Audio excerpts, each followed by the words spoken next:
જય શ્રી કૃષ્ણ, જય માતાજી મિત્રો, તમારા બધાનું અમારા વ્લોગમાં સ્વાગત છે। અને કારેલાથી શુભ શરૂઆત કરી દીધી છે વ્લોગની। બનાવવાનું છે ભરેલા કારેલાનું શાક।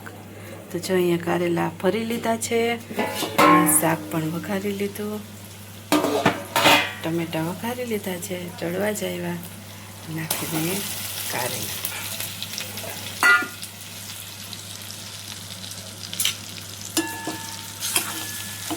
ખૂબ જ સરસ ટેસ્ટી લાગે કારેલાનું।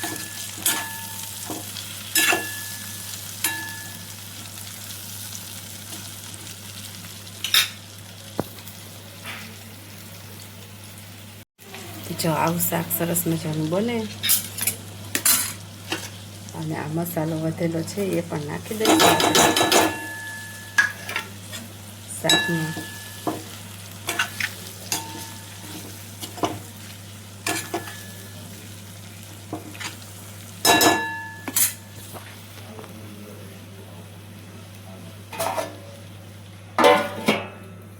સેજ પાણી નાખી અને ચડવા દઈશું। તો જો સરસ મજાનું શાક થઈ ગયું છે તૈયાર કારેલાનું। ટિફિનમાં આ આપવાનું છે દિનેશને આજે। આખા ભરેલા કારેલાનું શાક છે, ટિફિનમાં પણ આજે આપ્યું હતું દિનેશને, સવારના જ બની ગયું। તો આમાં છે રોટલી ગરમા ગરમ ને દહીં।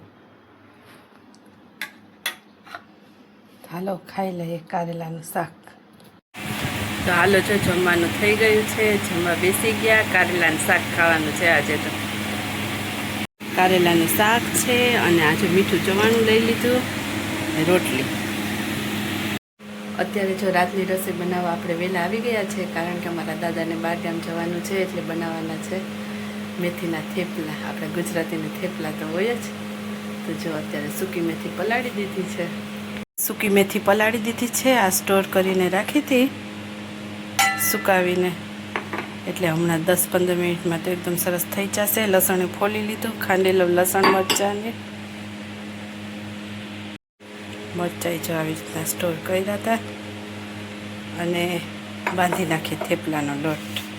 થેપલાનો લોટ તો જો બંધાઈ ગયો છે ને આખા રીંગણા અને બટાકા ભરીને શાક બનાવવાનું છે। રીંગણા સુધારી લીધા છે, આવી રીતના કટ લગાવી દીધા, મસાલો ભરીને ભરી લઈએ।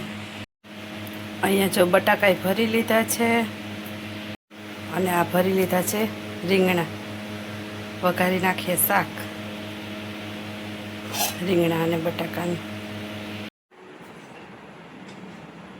તો મિત્રો આજે તો બને છે અમારી ઘરે થેપલા, ગુજરાતીના ફેવરેટ, જો બધાના ફેવરેટ હોય થેપલા, એકદમ સરસ મજાના બનાવ્યા છે। હાલો બધાને ગરમા ગરમ થેપલા ખાવા, જો આવા સરસ મજાના છે। તો મિત્રો થેપલા સૂકી ભાજી સાથે સરસ લાગે, પણ આજે તો અમે બનાવ્યું છે રીંગણા બટાકાનું ભરીને શાક, એની સાથે થેપલા ખાવાના છે અમારે। જો ગરમા ગરમ બને જ છે, હમણાં બની જશે પછી બેસી જાય જમવા। તો હાલો મિત્રો જો જમવાનું થઈ ગયું અને બેસી ગયા છે જમવા। થેપલા અને શાક ખાવાનું છે, સાથે છે દૂધ। ભરેલા રીંગણા બટાકાનું શાક, થેપલા। તો જો અત્યારે જઈએ છીએ અમે ભગવાન જગન્નાથજીના મંદિરે દર્શન કરવા માટે। હવે એક દિવસની વાર છે ફક્ત રથયાત્રાને। તો જો અત્યારે તો ગીરદી આજે તો કેવી હોય, બાકી આવતીકાલે તો ફૂલ ગીરદી હશે। આજે દર્શન કરી આવીએ, જો થાય તો વહેલા બંધ થઈ જશે, તો નહીં હોય તો નસીબમાં તો નહીં થાય, જોઈએ હવે।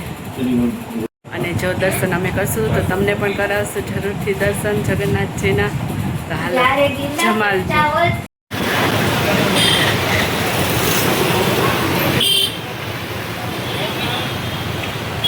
મિત્રો અમે પહોંચી ગયા છે જમાલપુર અને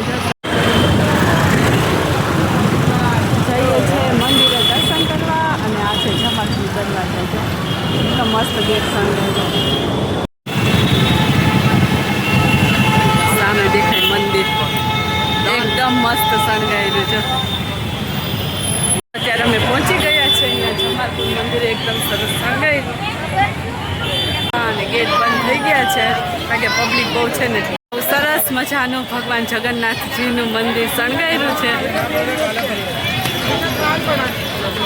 શ્રી જગન્નાથજી મંદિર. ગેટ બંધ થઈ ગયો છે, પબ્લિક બહુ છે એટલે સરસ મજાનું છે.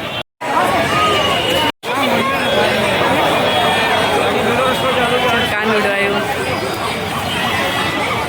કેટલો મસ્ત છે, નાનો નાનો.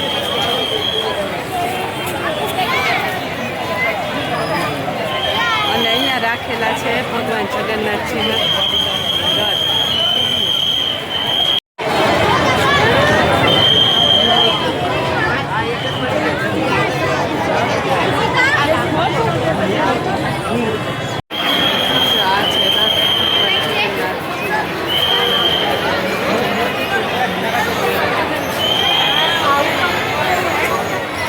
બધા રમકડા વેચાય છે અને અહીંયા મસ્ત મસ્ત ભગવાન જગન્નાથજી મૂર્તિ છે.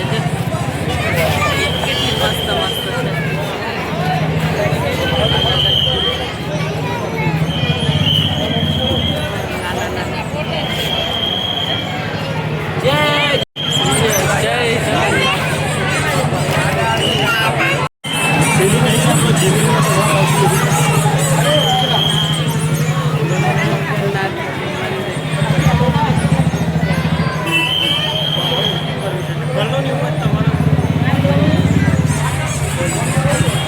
આવી રીતના રમકડા વેચવા જાય, બધું વેચાય છે.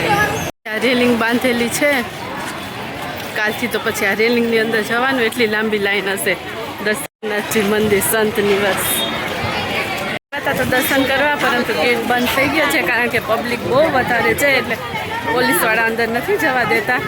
બહારથી દર્શન કરી લીધા. એકદમ મસ્ત ડેકોરેશન કરેલું છે મંદિરને, એટલું સરસ છે ને. ખવડાવવા માટે ગોળ ને મળે છે. અહીંયા બધા હાથી છે.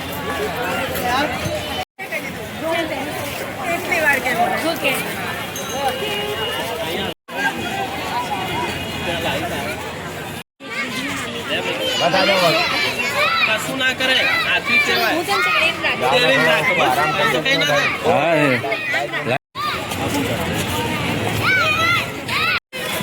જો અહીંયા બધા ઘાસ ખવડાવે છે હાથીને. પાણી તો પીવડાવો કમ સે કમ.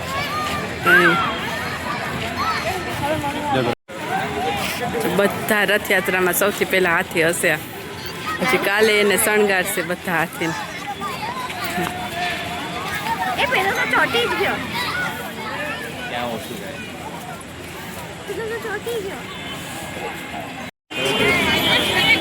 તો જો અહીંયા આવ્યા હતા હાથી ખવડાવવા માટે.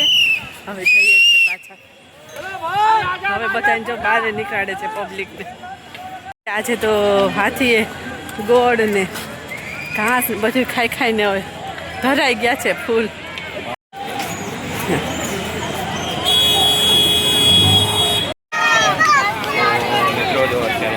જગન્નાથ મંદિરે આવ્યા છીએ. જગન્નાથ મંદિરનો અંતર દીધા છે. અમે 9:30ની આસપાસ પહોંચ્યા પણ ગેટ બંધ હતા એટલે અમે બહારથી જ અત્યારે દર્શન કરી લીધા છે.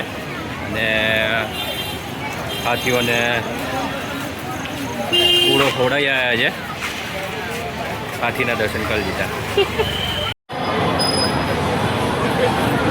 બસ બરાબર ને. ભગવાન જગન્નાથજીની 149મી રથયાત્રા.